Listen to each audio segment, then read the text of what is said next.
My brother fired me as CEO after stealing our family's shipping empire. Now he's begging. But one move I made will turn his world inside out. I, a 42-year-old male, have been running operations at Tideway Transport for 17 freaking years. This place is in Port Townsend, Washington, and we move cargo up and down the Pacific coast. Our operation handles everything from containerized freight to bulk cargo, lumber heading to Japan, electronics coming back from South Korea, and agricultural products moving between California and Alaska. We process about 2,000 containers per month during peak season, with our biggest client being a tech company that ships $40 million worth of components annually. We're small enough that everyone knows everyone, but big enough that screwing up means real consequences. My brother Kyle, a 38-year-old male, just got voted in as CEO 3 weeks prior. Dad stepped back for health reasons, which really meant he was tired of the stress and wanted to go fishing more. Kyle had been VP of Strategic Development, which basically meant he made PowerPoint presentations while I actually ran the day-to-day operations. I'll give him one thing, he knew how to schmooze. The guy had charm when he wanted to. He landed us a contract with a boutique electronics importer last year purely because he talked golf with their CFO. The contract wasn't huge, but it made him look like a genius to the board. Dude walks into my office wearing this ridiculous tailored blazer that probably costs more than most of our dock workers make in a month. His hair was slicked back like he's auditioning for Wall Street 3. Behind him was some assistant I didn't recognize, probably hired from one of those temp agencies that specialize in corporate restructuring. The kid looked nervous as hell, clutching a tablet like it was a life preserver. Turns out this was Brett something or other, fresh out of some MBA program, armed with nothing but theoretical knowledge and zero practical experience. He was the kind of guy who'd never touched a cargo manifest but could tell you all about supply chain optimization metrics. "Chase, we need to talk," he says. Hands in pockets. I'm thinking maybe he wants to discuss the new safety protocols I've been working on, or the contract renewal with Seattle Port Authority. We'd been negotiating a 5-year extension that would secure our largest client relationship, or maybe the crane maintenance schedule. We had some equipment issues that needed addressing before they became expensive problems. Nope, I'm making some changes. The board supports it. You don't understand modern logistics. I laughed. This guy was telling me I don't understand logistics. I've been negotiating dock leases since he was doing beer bongs in his USC dorm room. I've handled port disputes that would have sunk us, managed crews through 3 different labor strikes, and somehow kept us profitable while bigger companies went under. Hell, I was the one who figured out how to optimize our container stacking system to increase capacity by 15% without expanding our footprint. The optimization system involved completely rethinking how we position different container types based on weight distribution, pickup schedules, and crane access patterns. Heavy containers on the bottom, time-sensitive shipments near the gate, refrigerated units close to power connections. It sounds simple, but it took 2 years of trial and error to perfect, and it saved us about $340,000 annually in handling costs. "You're firing me?" I asked, just to make sure I heard this clown correctly. "I'm bringing in fresh thinking, leaner, faster operations. Gavin Murray from Access Line is coming aboard as COO. Brett was practically vibrating with nervous energy behind Kyle, probably realizing he just witnessed a corporate execution. The kid looked like he wanted to disappear into the floor tiles. Gavin freaking Murray, consultant turned COO. This guy's resume was like a greatest hits album of corporate disasters. He'd streamlined 3 companies into bankruptcy and walked away richer each time. His last gig was with Pacific Marine Solutions, where he implemented an efficiency protocol that resulted in 2 major accidents and a $3.2 million OSHA fine. Word around the industry was that he'd collect his 6-figure consulting fee, then vanish before the lawsuits started flying. The accidents weren't minor either. First one involved a crane operator who'd been forced to work double shifts due to Murray's staffing cuts. The guy fell asleep at the controls and dropped a 40-foot container into the hull of a cargo ship. Second incident was a dock worker who got crushed when safety protocols were bypassed to meet Murray's new aggressive throughput targets. Both times, Murray blamed operator error instead of acknowledging that his cost-cutting had created dangerous working conditions. I could see the writing on the wall. Gavin's playbook was always the same: cut crew sizes, defer maintenance, squeeze suppliers until they deliver substandard parts, then act shocked when everything falls apart.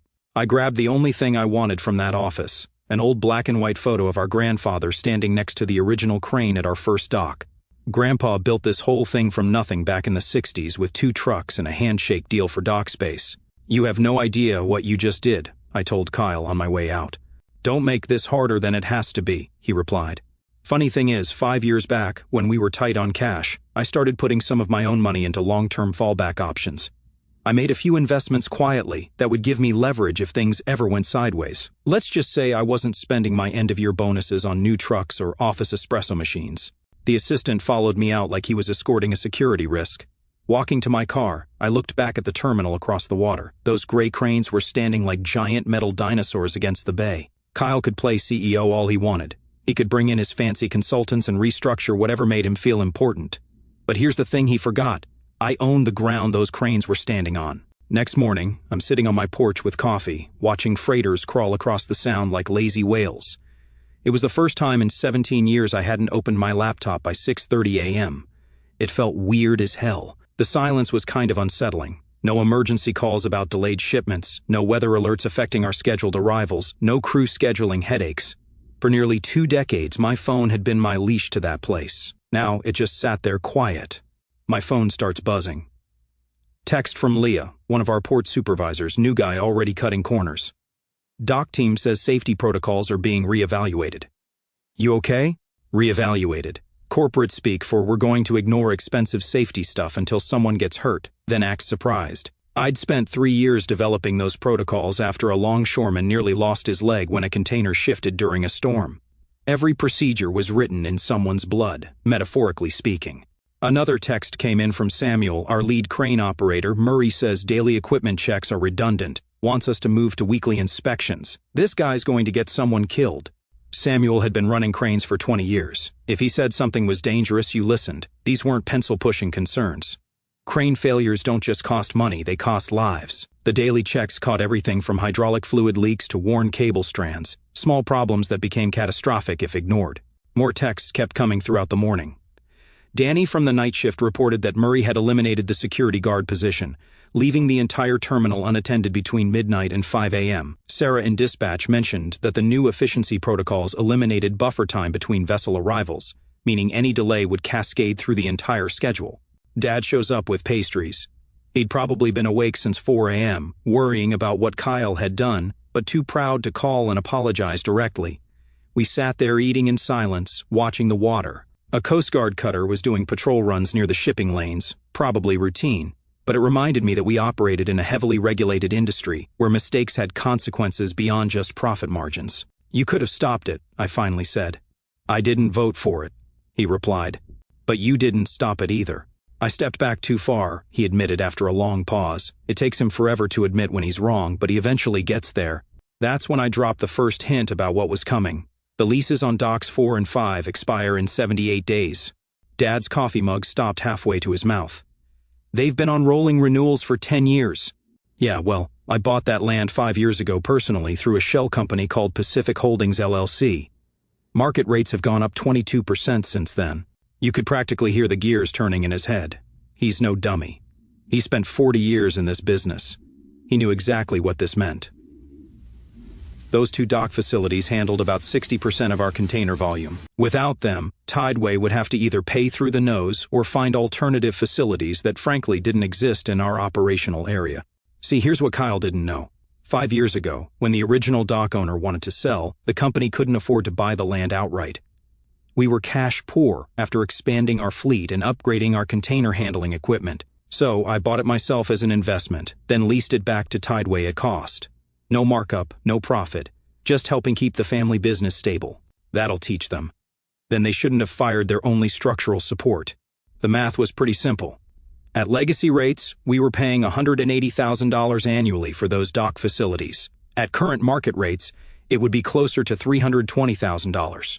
That difference would eat most of our quarterly profit margin, especially with Kyle's new efficiency measures, likely to create operational problems that cost money to fix. Dad finished his pastry and headed back to his truck. As he was leaving, he turned around. You're your mother's son. Coming from him, that was basically a compliment, and a warning rolled into one. Mom had been the one who actually balanced the books back in the early days. Sweet as pie to your face, but ruthless when it came to protecting what mattered. Things started falling apart faster than I expected. Later that afternoon, Gavin walked onto the dock like he was scouting a movie location. Aviators on, clipboard in hand, no hard hat. Samuel flagged him down. Crane 4 is showing hydraulic lag, needs immediate attention. That's the oldest crane in our lineup, the one you don't ignore unless you want a news headline. Gavin didn't even look up from his tablet. The weekly protocol is fine. If something fails, we'll fix it. Samuel stepped closer. The guy's built like a linebacker and doesn't intimidate easily. If that crane fails, it kills someone. You going to fix that too? Gavin waved a hand and walked off toward the admin building. The tension was so thick on the dock that 2 junior crew guys stopped working mid-load to avoid being near Crane 4. Within days, the problems were multiplying. The tugboat crews were complaining about rushed turnarounds that didn't allow for proper safety checks. The night shift was understaffed and dangerous. Equipment was being pushed past safe limits. Brett, the fresh-out-of-MBA kid, called me from a blocked number 3 days later. "Mr. Desmond," he said nervously, "I know you're no longer with the company, but is there any way we could talk through the maintenance records?" "Why?"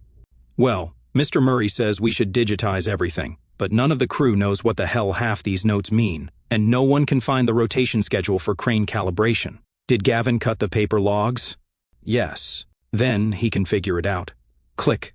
The next day, Kyle sends me this hilarious email. Subject line, Tideway Continuity Inquiry. Dude's trying so hard to sound professional it hurts. Chase, in the interest of maintaining continuity during the leadership transition, I'd appreciate it if you could forward your operational files and notes. The board and our new consultant would benefit greatly from your insight. The formal tone was laughable. This was the same guy who used to text me, "Yo, bro, where do we keep the crane manuals?" when he couldn't figure out basic operational questions. I stared at that email for about 10 seconds, then closed it. No response needed. My operational files weren't just spreadsheets and schedules. They included years of relationship management with everyone from tugboat captains to customs officials.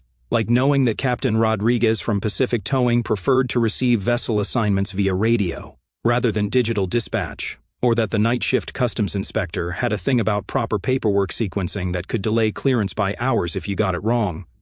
The next day, my lawyer forwards me a follow-up from Tideway's legal team. Same request, more fancy language. They wanted my personal notebooks, 5 years' worth of handwritten notes about contract details, supplier quirks, repair schedules, crew management tricks, safety protocols, and all the little institutional knowledge that keeps a place like this running. Thing is, none of that stuff was on company servers. I'm old school. I keep physical notebooks because I don't trust cloud storage and computers crash. Every meeting, every phone call, every random 2 a.m. insight about why the crane in Section C makes that weird noise. All written down in my chicken scratch handwriting. Those notebooks contained goldmine information, like the fact that our parts supplier in Vancouver gives us a 15% discount if we order before the 20th of each month, or that the tugboat captain for the night shift prefers to approach Dock 3 from the north because of the current patterns, or which crew members work best together and which ones need to be scheduled on different shifts. My lawyer was pretty clear. You don't owe them anything. Let them file a discovery motion if they want them that badly. That's when the rumors started flowing in through Leah and my other contacts still working there. Gavin had cut the night shift at Northport Terminal from 6 workers to 4. 2 experienced crew members quit rather than work with skeleton staffing that made the job dangerous. He skipped mandatory dry dock maintenance on 3 vessels and sent them out anyway. The captain of the Seabird was apparently so pissed he filed a formal complaint with the Coast Guard. Kyle tried to smooth it over by calling Captain Williams directly. "Let's be reasonable," Kyle reportedly said. "We can't afford delays over routine checks." Williams shut him down. "You're playing CEO with a fleet that's not built for shortcuts. My crew doesn't move until we're green across the board." Kyle hung up mid-call. Williams filed another complaint, this time copying every regulatory agency from here to Juneau. Within 48 hours, we got flagged for a compliance audit. The Seabird incident was particularly stupid. The vessel needed routine hull inspection and propeller shaft maintenance, standard stuff that takes about 18 hours if you do it right. Murray decided the maintenance window was inefficient and ordered the ship to depart with temporary repairs. Captain Williams refused to sign off on the departure until proper maintenance was completed. Murray went over his head to the harbor master and got the clearance anyway. But the message that really got my attention came from Leah. Insurance rep was asking about dock ownership. Told them I didn't know. They said they'd check public records. Also, that hydraulic leak on Crane 4 is getting worse, but Murray says repairs aren't in the budget. 2 days later, the leak finally let go mid-load. Crane 4 stalled mid-spin with a 12-ton container dangling over Dock 5. Emergency crews had to secure it manually before the wind could swing it into the support beams. The whole operation shut down for 3 hours. Longshoremen refused to work anywhere near the compromised crane. The container was carrying $800,000 worth of electronics that nearly ended up as expensive scrap metal. No one got hurt, miraculously, but it delayed 4 shipments, triggered a union complaint, and nearly earned us a $50,000 fine from port authorities. And guess who magically wasn't available when the Coast Guard showed up asking questions? Yeah, Murray. That's when I knew Kyle was about to step in it big time. The day after the crane incident, he had the nerve to show up in person at Dock 4, full-on swagger mode, aviators, clipboard, button up like he was headed to a golf tournament, not a ticking liability zone. I was on site with Leah, checking on the hydraulic replacement quotes we'd sourced back when the maintenance budget still existed. He strutted over like he owned the pavement under his feet. "Thought you'd moved on," he said with that fake smile. "I did," I replied. "But unlike you, I still give a damn about the people working here." He scoffed. "You're bitter because I'm doing what you never could." Modernizing? Streamlining? Streamlining? You mean ignoring safety checks, slashing shift coverage, and betting no one files a lawsuit before the whole thing collapses? He leaned in. "Relax, Chase. You played your part. Old guard gets replaced. That's how progress works." I didn't say a word. I just stared past him at the leaking hydraulic line he still hadn't authorized repairs for. He followed my gaze, then smirked. "Minor hiccups." "Yeah," I said, "until someone dies." See, Tideway's insurance policy was written assuming the company leased dock space at stable long-term rates from a neutral third party. The actuarial calculations that determined our premiums were based on operational stability and predictable costs. Except I wasn't neutral anymore, and those rates were about to change dramatically. I called my lawyer that night. "I want to formalize the new lease terms." "Send me your valuation model," she said without asking why. Game on. A week later, I'm getting a call from Harbor Mutual. That's Tideway's insurance carrier, risk compliance director named Nate MC Entire. "Mr. Desmond, we had a question come up during a policy review. There was a recent leadership change at Tideway, and we noticed some inconsistencies with their property records." "What kind of inconsistencies?" I asked, though I knew exactly where this was going. "Well, our policy was written under the assumption that these facilities were leased from an independent third party under long-term agreements. But preliminary research suggests the ownership situation may be more complicated. Insurance companies hate complications. Complications mean variables they can't predict, which means risk they can't properly price. We understand you were involved in past lease negotiations. Are you able to confirm who currently owns those properties?" "That would be me," I said, calm as could be. Long silence. "I see. The company's new leadership has been under the impression they still have 10-year guaranteed rights at the current rates. They don't. That clause expired last quarter. I've prepared new lease terms that reflect current market conditions. And what would those conditions be?"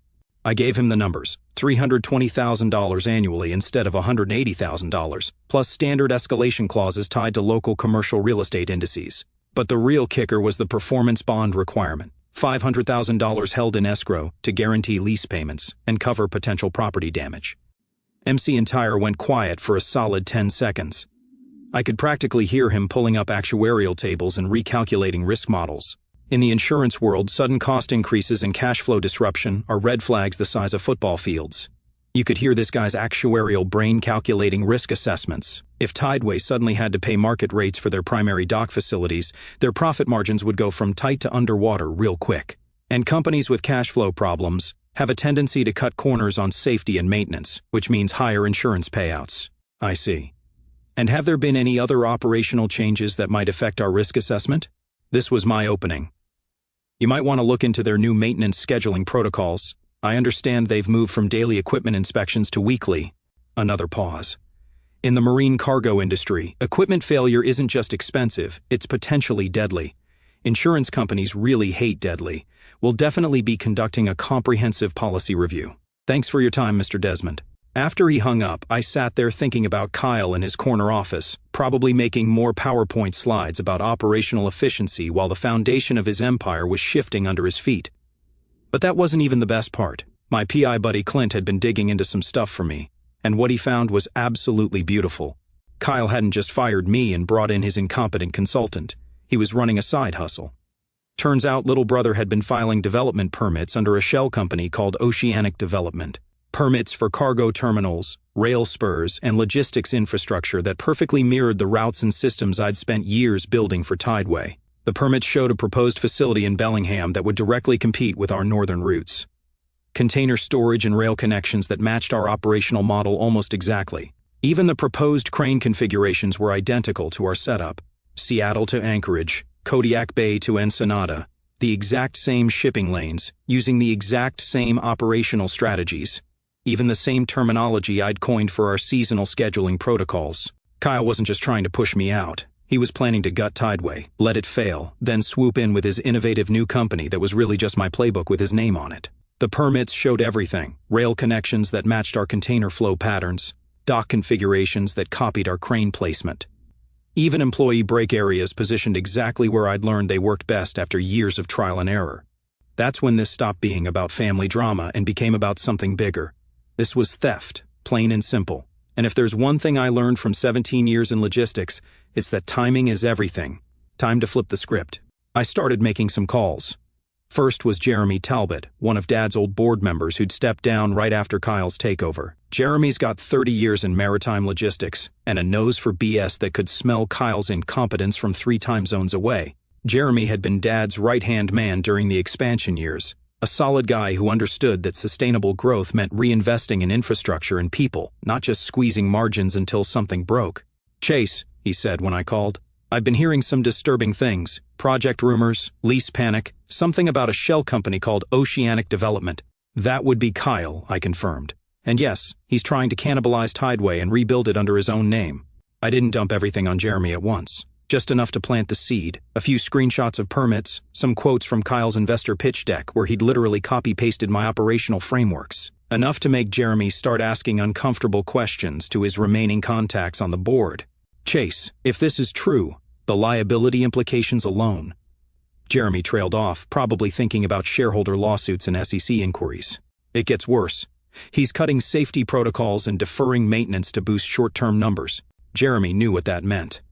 Equipment failures in our industry don't just cost money. They make headlines. But Jeremy wasn't my only play. Next, I took the ferry to Seattle for a lunch meeting with Eliza Grant, VP of Strategic Development at Horizon Maritime. Horizon's one of our main competitors, but Eliza and I have that weird professional respect thing going. We've been trying to poach each other's contracts for years, but always kept it clean. The restaurant overlooked Elliott Bay, and I could see Horizon's main terminal from our window. Their operation was bigger than ours, more automated, but they'd struggled to break into some of our established routes because of the relationships I'd built over the years.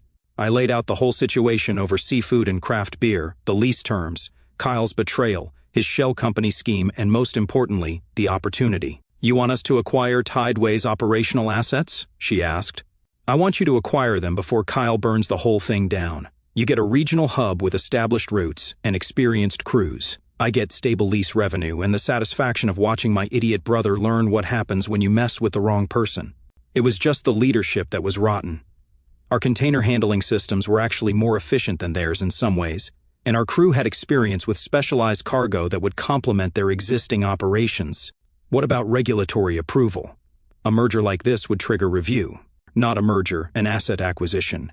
You buy the operational components, lease the facilities from me, offer employment to existing staff. Clean and simple. What about the staff? You keep them. Every single person's worth keeping. These people have been getting jerked around for weeks. Give them stability and they'll bust their asses for you. Horizon had been looking to expand their Pacific Northwest presence, but building new facilities from scratch would cost $50 to $80 million. Acquiring existing operations with established client relationships would be a fraction of that cost. We shook hands on it. No contracts yet, just an understanding. The formal paperwork would come later after Kyle finished digging his own grave. Meanwhile, I started reaching out to key Tideway employees. "Hey Leah, you might get a call from Horizon Maritime in the next few weeks. They're expanding operations in the Pacific Northwest, looking for experienced supervisors. Manny, keep your resume updated. Word is there might be some opportunities opening up with better management and actual maintenance budgets. Rick, remember that safety protocol system we talked about implementing? Horizon might be interested in that kind of forward thinking." I wasn't technically recruiting, just making sure good people knew they had options when everything went sideways. And it was about to go very sideways. Within 2 weeks, I had preliminary agreements with Horizon, insurance companies asking uncomfortable questions, and board members starting to sweat about liability issues. Kyle thought he was playing 4D chess, but he'd actually just handed me all the pieces. Kyle called an emergency board meeting on a Monday morning. Same conference room where Dad used to run things with coffee and handwritten notes. Now all sleek steel and corporate minimalism. The agenda read, Current financial considerations regarding shipyard properties. Translation, Kyle was about to propose selling the terminals to cover his mounting problems. I'd heard through my sources that Harbor Mutual had sent a formal risk assessment notice, basically telling Tideway that their insurance premiums were about to triple unless they could demonstrate operational stability. On top of that, the lease renewal crisis was forcing Kyle to consider desperate measures. I showed up 5 minutes early, walked right in with my legal folder like I owned the place, which technically I kind of did. Kyle's face went white when he saw me. Chase, this is a closed meeting. Not anymore, I said, dropping my folder on the conference table. Everyone here needs to see what's inside. Gavin, the consultant, was sitting there looking like a stock photo of concerned executive number 3. The board was a mix of Kyle's new appointments and Dad's old guard, including Jeremy, who gave me the slightest nod. The room had that tense energy you get when everyone knows something's wrong, but nobody wants to be the first to say it. I opened the folder. Inside, you'll find development permits filed by Oceanic Development, a shell company registered under Kyle's name. These documents show plans for a competing shipping network using Tideway's infrastructure, trade routes, and client relationships. Papers rustled. Someone muttered, Jesus Christ. Page 4 includes screenshots from Kyle's investor presentations. Notice the operational frameworks lifted directly from Tideway manuals. The staggered rotation model, mine. The emergency dock escalation protocols, also mine. The so-called innovative redundancy logic. That's the safety system I developed after the Tyreek crane incident in 2018. Board member Davis, one of the old guard, was flipping through pages with increasing alarm. Kyle, what is this? Kyle stood up. This is ridiculous. Chase is clearly... Sit down, Kyle. He didn't. So I kept going. Last month I received inquiries from Harbor Mutual, Tideway's insurance underwriter. They were surprised to learn the company doesn't actually own the land beneath docks 4 and 5. I do. Those leases expired, and I filed updated terms at full market value. Board member Riley, one of Kyle's people, flipped to the rate sheet. These numbers would destroy our quarterly projections. Correct. And I'd advise against relying on Kyle's backup plan to sell the terminals to Oceanic and pretend it was strategic repositioning. The room was getting uncomfortable. You could see the newer board members starting to realize they'd been played, while the old guard was getting pissed about being kept in the dark. That's when I dropped the second folder. Horizon Maritime, our longtime competitor, has submitted a formal acquisition offer for Tideway's operational assets. They'll lease the facilities from me at sustainable rates and retain current staff under competent leadership. Look, this wasn't just about revenge anymore. It was about preserving something that worked. Tideway employed 147 people directly and probably supported another 300 jobs indirectly through suppliers and contractors. Kyle's schemes would have destroyed all of that for his personal gain. The room went dead quiet. Then Dad spoke up from the corner where he'd been watching this whole thing unfold. Kyle, he said quietly, is this true? Kyle looked around the table, searching for an ally. Gavin was studying his phone like it held the secrets of the universe. I was protecting the company, Kyle finally said. His voice had lost that cocky edge. Chase was holding us back. I had a vision that involved stealing from your brother and betraying the people who built this place. Dad stood up, and for a moment he looked like the old man who'd built this company from nothing. You were supposed to carry this forward, not burn it down for spare parts. Dad's voice cracked a little on that last part. The vote took 6 minutes. Kyle was removed as CEO. Gavin's contract was terminated pending legal review. The board moved to accept Horizon's acquisition offer. Kyle, you didn't just fire me, I said, standing. You fired the guy holding the roof up while you lit the walls on fire. No yelling, no drama, just votes and parliamentary procedure and the sound of power changing hands. Kyle walked out without saying another word, shoulders hunched like he couldn't believe what just happened. After everyone else left, Dad and I sat in that conference room watching freighters move across the bay through the big windows. I should have seen it coming, he said. You did see it. You just didn't want to admit it. You'll do good with Horizon. I'll do better than that. I'll make sure people keep their jobs and the terminals run right. He looked at me for a long moment. You always were the smart one. Took you long enough to say it. Fast forward 12 months. I'm standing at the edge of Dock 5, hands in my coat pockets, watching the morning shift get to work. The Horizon Maritime logo hangs above the old Tideway gates now. Sleeker font, brighter colors, but the bones are the same. Cranes moving cargo, freighters coming and going, the whole organized chaos of a working port. Container throughput is up 23% from last year, safety incidents are down to 0, and employee satisfaction scores are through the roof. And I'm right where I belong, not in some corner office, but down here with the people who actually make things happen. My business card says Regional Director of Logistics now, not CEO, not some fancy title with no real meaning, just the person who makes sure everything works the way it's supposed to. The Horizon integration went smoother than anyone expected. They kept their promise about retaining staff, actually increased wages across the board, and invested in equipment upgrades that we'd been putting off for years. The new container tracking system alone saves us about 4 hours per day in administrative overhead. Plus, they brought in real safety consultants, not corner-cutting consultants. Our OSHA compliance score went from concerning to exemplary within 6 months. Insurance premiums dropped by 18% because we actually looked like a professional operation again. The tracking system was a game-changer. Real-time GPS monitoring of every container from arrival to departure. Automated notifications for clients. Digital manifests that eliminated most of the paperwork bottlenecks that used to slow everything down.